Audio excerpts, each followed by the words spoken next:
The Prime Minister wrapped up a summit on Arctic security earlier today in Norway, joined by the Prime Ministers of Nordic countries, Norway, Denmark, Iceland, Finland, and Sweden.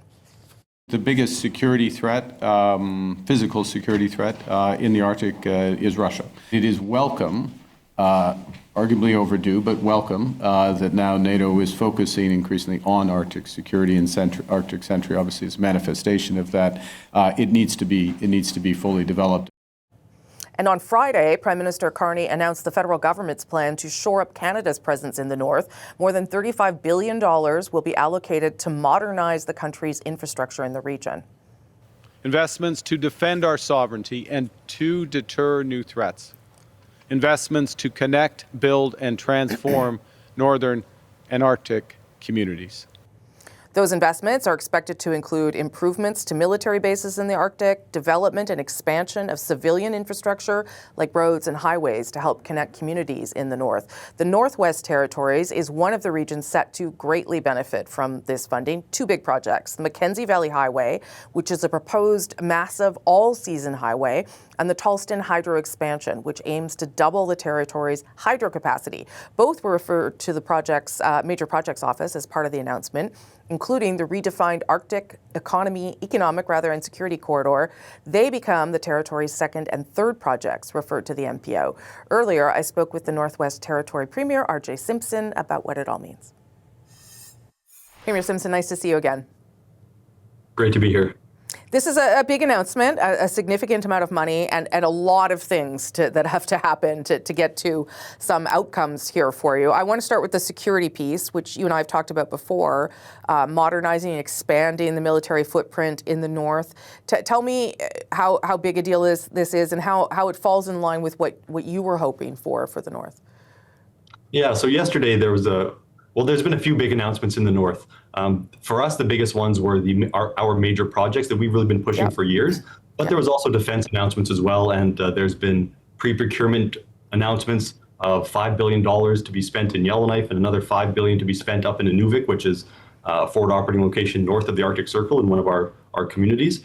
And so these are significant investments in the Arctic security.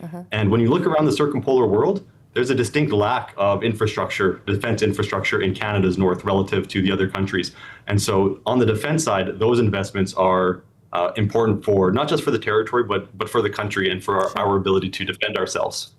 I'll get to your major projects because I know that's really important to you. But I spoke to the Governor General a couple of weeks ago because she was in Greenland recently.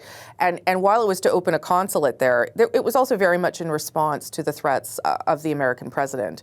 And I wonder whether you think this funding announcement is not directly in response to him, but is coming at a moment in time where people want to see increased security in the north in the way that they maybe didn't think of before. You know what? I'll give President Trump the credit that I think he's due, that he really spurred Canada on in terms of understanding that we need to be able to defend ourselves. Like this is not historically the way that Canada has thought. And so if not for the events going on around the world, I don't think we would be seeing these investments. And, it also took Prime Minister Carney being in office to make them as well. So I don't give President Trump all the credit. But definitely it's in response to just the way the world is now.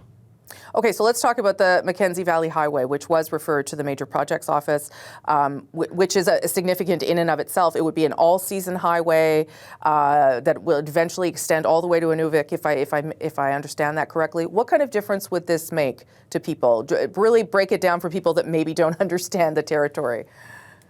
Yeah, so the Northwest Territories, it's as big as Alberta and Saskatchewan combined. It's a big place, but we do not have the infrastructure to get around. So there currently is not a road that you can drive from the southern part of the territory to the northern part of the territory. There's an 800-kilometer gap there.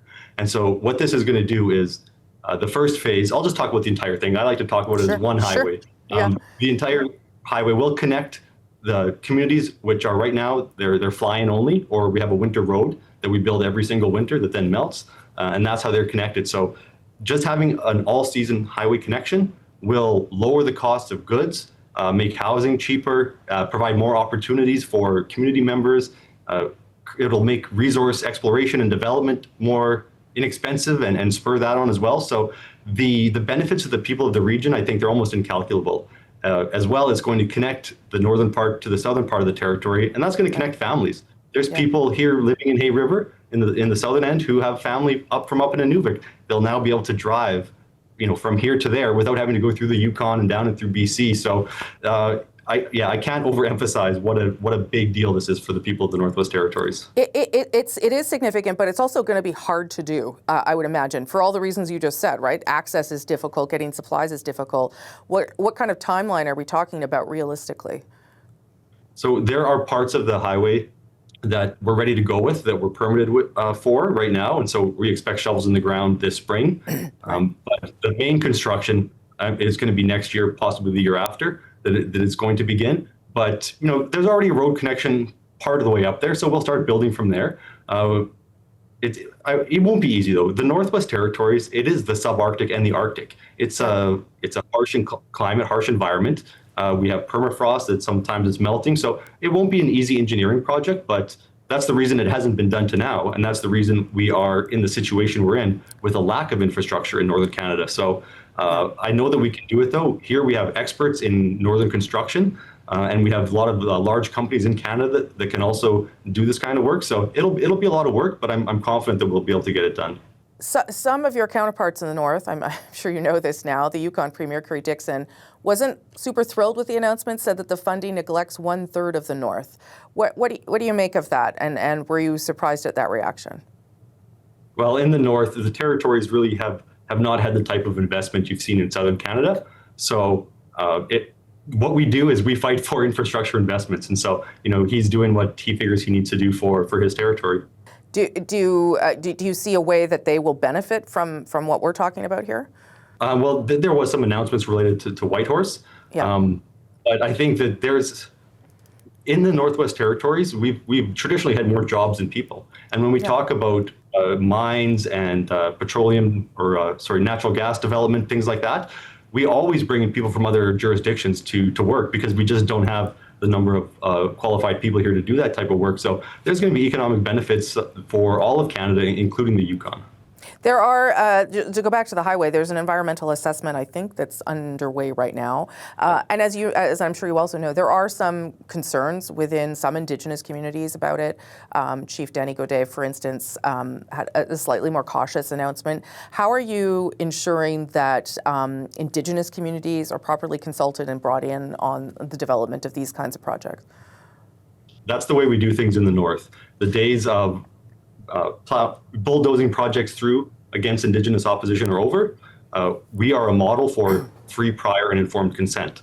So the Mackenzie Valley Highway, the Indigenous governments from the southern part to the northern part of that route that will be constructed, they're prepared to sign an MOU with each other to advance this work. We've really developed and strengthened our relationship, and it's taken a lot of trust. So they've had to take a bit of a leap of faith and trust the public government. They have good reason not to, but there's a lot of work has gone into rebuilding that trust. And so we wouldn't be doing this if not for their support. And then one of our other projects, Arctic Economic and Security Corridor, that was a government-led project. But when there was opposition, what happened was those Indigenous governments actually became the proponents, and they're the ones now moving that project forward. So I think that we really can be a model for the rest of Canada on how to do reconciliation and free, prior, and informed consent properly. Premier RJ Simpson, always nice of you to make the time. We'll speak again. Thank you. Thank you.